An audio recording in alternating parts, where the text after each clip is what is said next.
নমস্কার।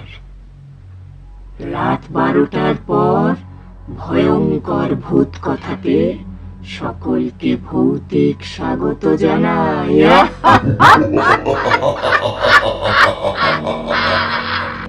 ভৌতিক পরিচয় পর্বের পরে আজ শুধু বাংলার ভূত নিয়ে কিছু কথা বলবো। তার আগে বলে রাখি, এই চ্যানেলের উদ্দেশ্য শুধুমাত্র মানুষের মনোরঞ্জন করা। তাই যারা ভূতের গল্প বা ভূতের সত্য ঘটনা শুনতে ভালোবাসেন তারা চ্যানেলটি সাবস্ক্রাইব করে সাথে থাকুন।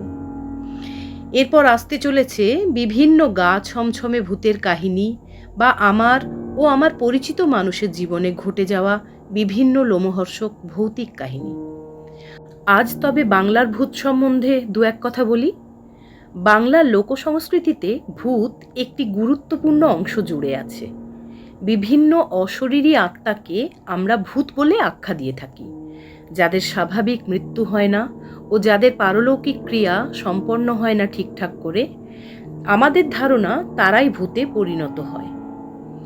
আমাদের দুইপার বাংলার লোকসংস্কৃতিতে বিভিন্ন রকমের ভূতের উল্লেখ আছে। তাদের ব্যাপারেই আজ দু এক কথা বলে পরিচয় পর্ব সারব। প্রথমেই বলবো পেতনি।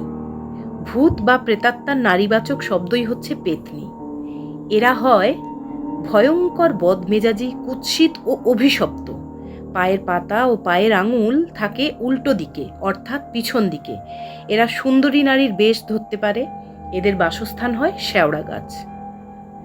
তারপর বলবো শাঁকচুন্নি।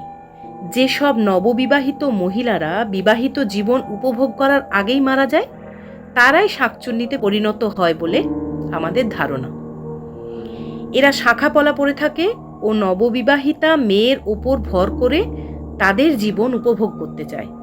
এদের বাসস্থানও বলতে পারেন শেওড়া গাছ। এরকম আরও অনেক ভূত আছে, যেমন চোরাচুন্নি, গেছো ভূত, মেছো ভূত, নিশি, দেও, মামদো, আলেয়া, জোকাভূত, স্কন্দকাটা, কানাভুলো, ডাকিনী, হাকিনী। আর সব থেকে পবিত্র ভূত হলো ব্রহ্মদৈত্য।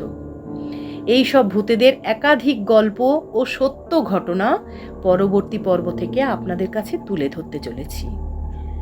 পরদিন আমি আমার জীবনে ঘটে যাওয়া ছোট্ট একটি ঘটনা আপনাদেরকে জানাবো। যদি পরিচয় পর্ব ভালো লেগে থাকে তাহলে আমার সঙ্গে থাকুন, সঙ্গে থেকে চ্যানেলটিকে সাবস্ক্রাইব করুন ও আমাকে এগিয়ে নিয়ে যেতে সাহায্য করুন। ধন্যবাদ।